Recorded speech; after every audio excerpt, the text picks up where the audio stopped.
Hey, it's Joseph Lahiff here. One of the most gratifying things that I get to do with my customers is to help them see what they thought was a 12 or 18-month project can actually start to see some benefits in as short a time as a month. When you see a big project like that in front of you, it can be really overwhelming. You look at it and you start to get confused and you feel stuck with how do I get started on this? Where should I begin? And then you start to feel frustrated that it's never going to be done and I'm never going to make any money doing this and my customers are never going to like it and blah, blah, blah, blah, blah. It just spins out and spiral of death. But when I help them see that it's possible to start learning quickly and getting feedback quickly, there's a ray of hope. And this is one of the techniques that I use to help them do that. I'm going to use an example today of creating a course for Facebook ads. When you do this, it'll help you see much more clearly all the things that need to happen in order to turn your 12-month project into a 1-month project. So you'll have all these ideas, all this stuff. In your head, it's one big thing.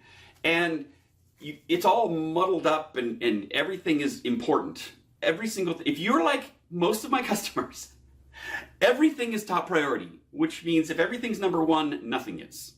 So this is a technique to help you figure that out. So what I've done is I've taken all of the pieces of a course. So there are ideas here like getting started with Facebook ads, getting started with Facebook, promote my app, choose ad formats, advanced buying options. So these are all the pieces. When you just write down the things that you would want them to have as outcomes, not what your course modules, because then you're going to start putting things together that maybe you don't need to. So put on these sticky notes the outcomes you want them to be able to do.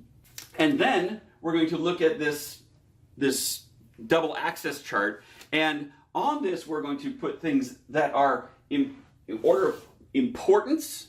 How important is it that the person that's getting the training understands this? Is it really important? Is it not important? And how frequently will they use this information? First thing we're going to do is talk about frequency. How frequently would people do this? Generating leads.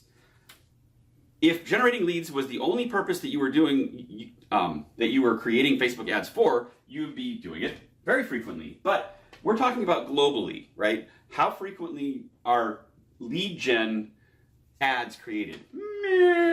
Probably somewhere in here, right? There are a good chunk of them, but maybe not all of them. Building awareness ads. Say it's an ad type. Measuring ad performance. You're going to do that a lot. Matter of fact, you're going to probably do that with every type of ad. So it's more frequent than every type of ad because you're using it on every one of these.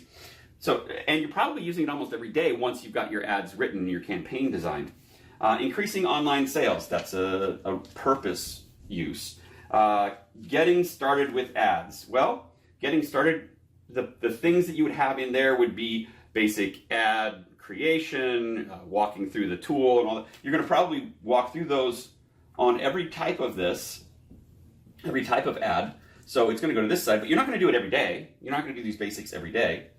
So it goes here.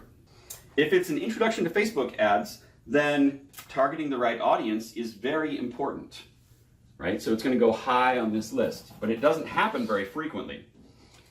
Promote my app. Well, not everybody is going to have an app to promote.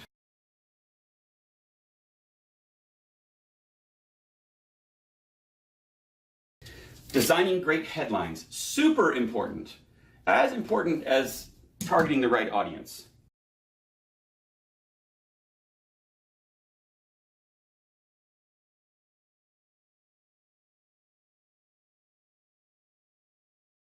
All right, so now we have 1, 2, 3, 4, 5, 6 in the top row here. Really, really important. If you're to take and create a course from this now, you could look at this and say, well, for the bare minimum, if we did this much, then we would have a course, right?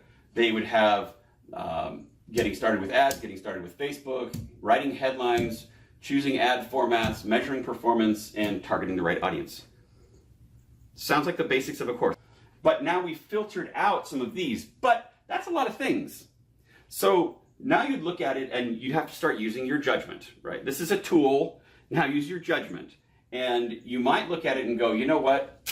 Getting started with ads, okay, that's important. Getting started with Facebook, that's not actually as important because, I'm gonna put it way down here, because if you're starting to write Facebook ads, you should already know how to use Facebook. So getting started with Facebook is not so important.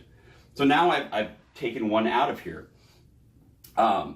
We might even shorten the course up, or the first offering up, by saying, you know what? I'm not going to talk about measuring ad performance yet because that's something that somebody will do once they've got their ads. The first thing I'm going to do is show them getting started with ads, designing great headlines, and choosing the right ad format. If I had these three, then I could start getting some feedback from my customers. You see how that works there? You're able to get feedback quickly and be able to improve then on the next go round. So the next thing we would do is, the next module we would want to release would be this one. So you could send this out, you could start getting customers taking the class. It's a smaller piece than the final class is going to be, but you could start to get some customers. That means you would start to get revenue and you would start to get feedback, which would help you improve the product for the next go round. So the lesson here is this: you don't have to do it all in order to get started. Get started and adapt as you're going. I hope you enjoyed this video as much as I enjoyed making it. I appreciate you and your time. If you liked it, please like it and share it around.